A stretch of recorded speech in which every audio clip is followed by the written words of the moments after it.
member portfolio children's services meeting. Our first item on the agenda is monitoring of executive cabinet members' decisions, and you've had an enclosure.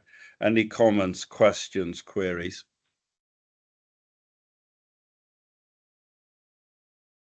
Very well, I note this report.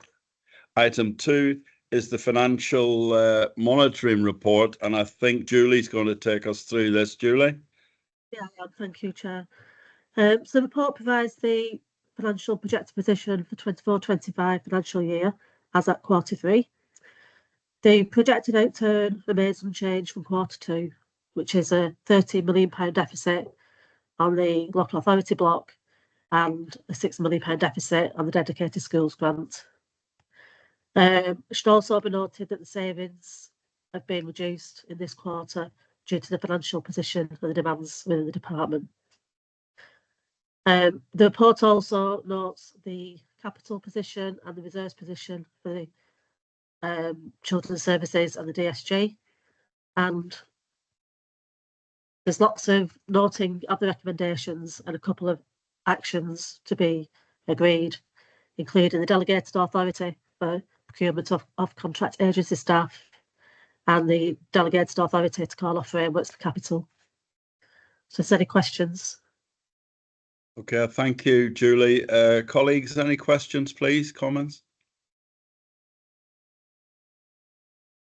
No? Very well. I note and approve the recommendations as set out in the preamble of the report. Thank you. Thank you. Item 3 is the school admissions arrangements, and I think Paul's going to take us through this. Are you, Paul? Yes, thank you, Chair. So this is our publication of the admissions arrangements for schools for the academic year 26-27. So this is a report that we bring through every year to get these signed off.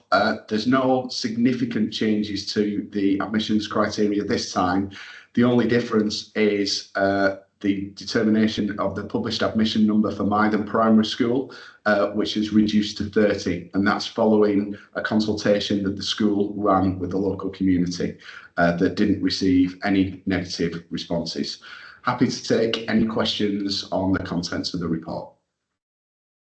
Members, any comments or questions? Anne?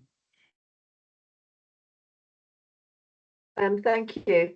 I don't know if it's directly connected to the report, but it was something I raised with Sandra at a corporate parenting meeting, I think in December, about the form, the admissions form that we use. I think it's an off-the-shelf form, and I queried the gender identity box. Didn't feel that it was remotely appropriate to have it, from age 2, for parents to fill in a gender identity for their children. Okay, if I can come back on that, Chair, I think what we have is a standard admissions form that we do buy in from an external supplier. That's if there are gender questions on there, they're not mandatory, so someone can choose not to complete them if they don't want.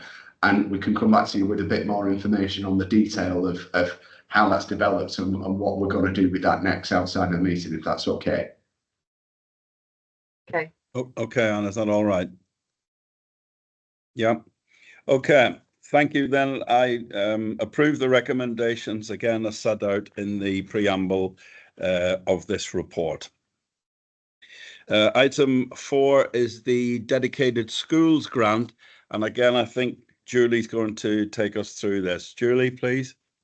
Yes, thank you.